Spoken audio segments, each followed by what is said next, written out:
Tonight on Dateline. As Year 12s all over Australia get ready to sit their end-of-year exams, we head to Singapore. How many units for durians? 14. Excellent. To find out why its students are the smartest in the world. Finish. The secret lies with the way we teach. But we ask whether there's a hidden cost of excellence. I was diagnosed with depression and anxiety. So school was something I struggled with a lot. Tonight I have to do English paper and math paper. How long will that take you? Around 2 hours. If you had a wish where you could do one thing a bit more each day, what would that be? More sleep.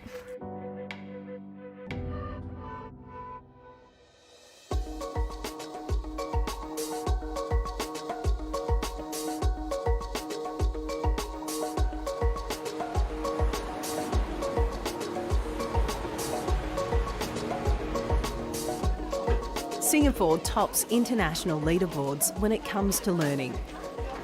So I'm here in a Singaporean tuition class and I'm about to find out whether I'm smarter than a 9-year-old Singaporean student. I can tell you I am not confident at all.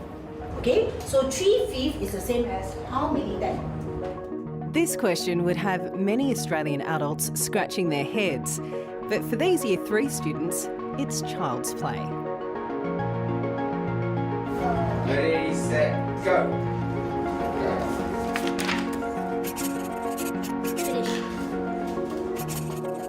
Finish. Done. Done. No. Okay, still continue to do?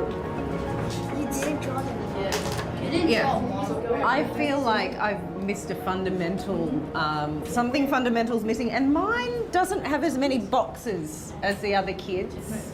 The approach these kids are using is called modelling, and it's just one of the unique methods of learning built into their curriculum.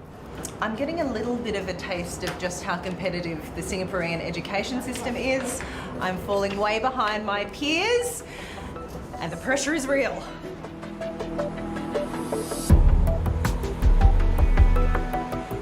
I'm here to find out exactly what it is about the Singaporean school system and the culture that generates such smart kids.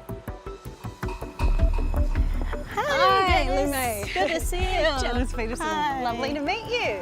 I'm meeting one of the key architects of the mathematics curriculum for the Ministry of Education. Singapore's developed a reputation as having the best education system in the world. How did that come about? Well, education has always been allocated the second highest budget.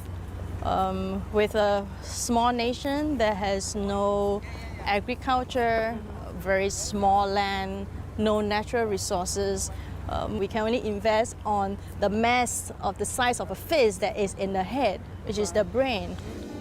A program of educational expansion with its accent on science and technology is vital to maintain and improve the living standards of the people of Singapore.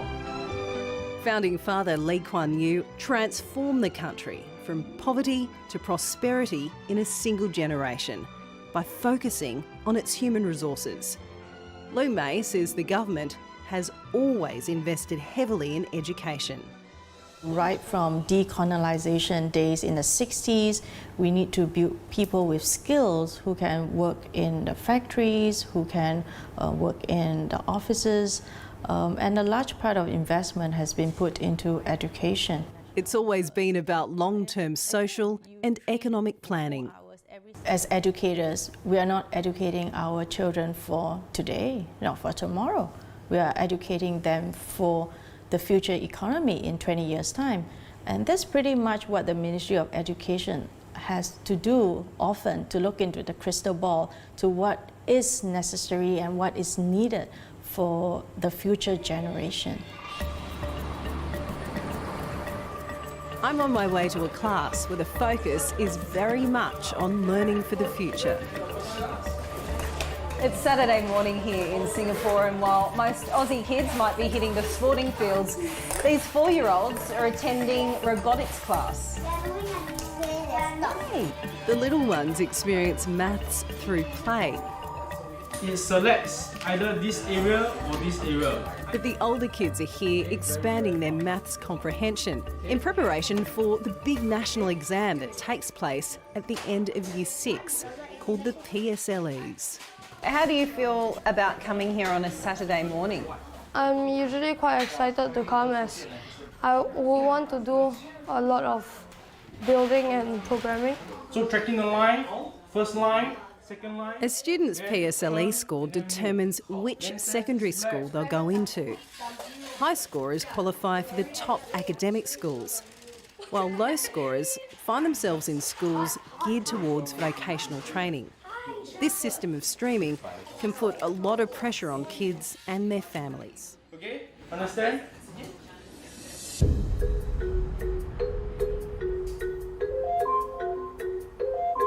Echo, stop. One of Singapore's best and brightest is about to start his day. Stop. 12-year-old Ishan is in full throttle PSLE preparation mode. Morning. A routine that starts at the crack of dawn. So Ishan will normally wake up around 6:40, 6:45. After that, she eat breakfast. This has not been marked, you know. Now can keep. Let me see how many marks you have for your compo. 9 out of 15? Wow, that's quite a lot of mistake, right? Why did you start with A?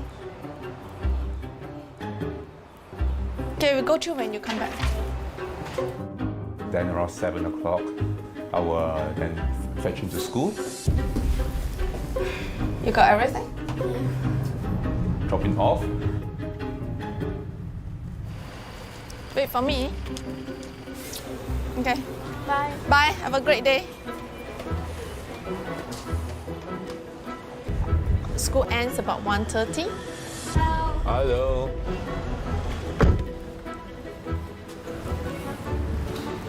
He will be back home by about 1:45. What are you watching?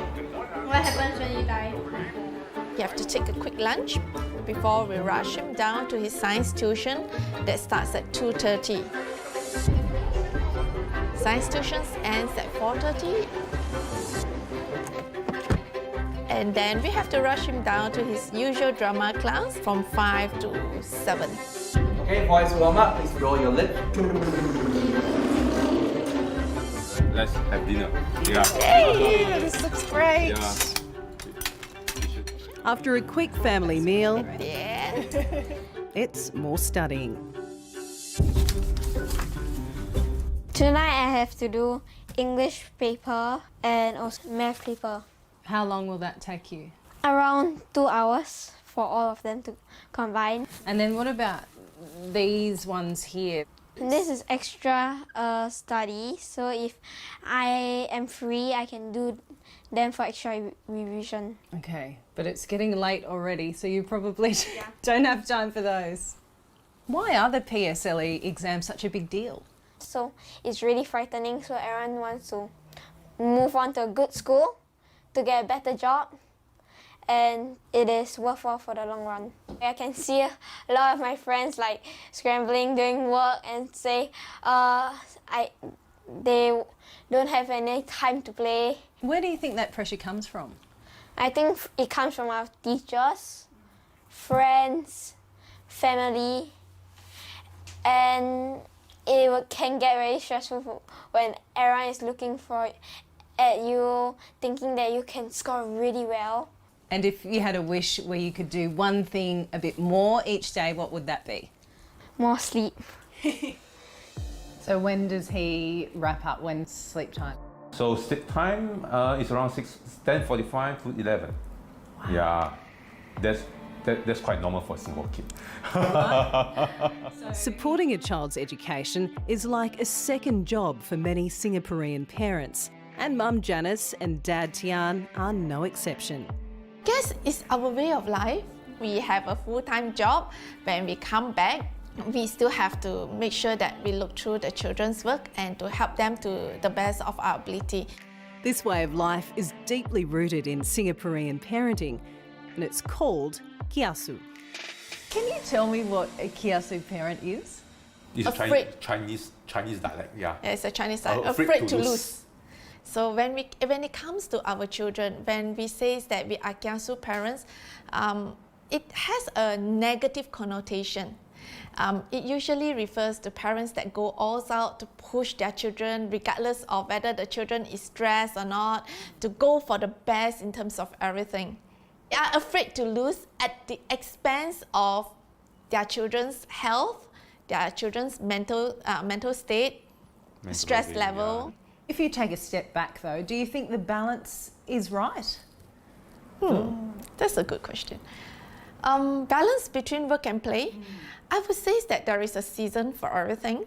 So I would say that right now the balance is a bit off. You just have to suffer a little bit more, you know, and think of the bigger gain again at the end of the examination.